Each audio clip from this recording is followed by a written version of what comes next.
सच मांग रहा है सीए का नाम पे, ये बीजेपी। নতুন নেতৃত্বে যেন নতুন প্রাণশক্তির সঞ্চার।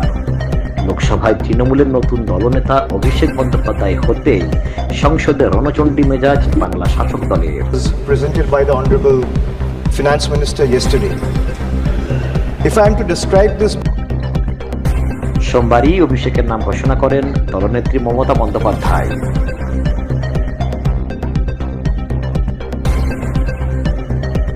অসুস্থতার কারণে দীর্ঘদিন ধরে অনুপস্থিত সুদীপ বন্দ্যোপাধ্যায়ের জায়গা নিতে হলো তাকে।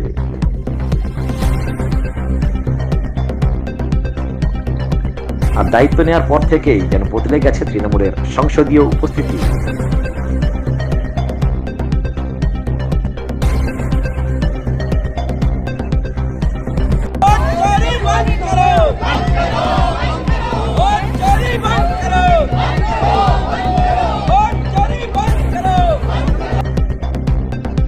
বাংলা ভাষার অবমাননা, পরিযায়ী শ্রমিকদের উপর হামলা, বিহারের এসআইআর প্রকল্প, প্রতিটি ইস্যুতে সংসদ চত্বরে প্রতিবাদের ঝড় তুলেছে তৃণমূল। তৃণমূলের সাংসদরা হাতে বাংলার মনীষীদের ছবি, ব্যানার ও পোস্টার নিয়ে প্রতিবাদে অংশ নেন। স্লোগানে কেঁপে ওঠে সংসদ চত্বর।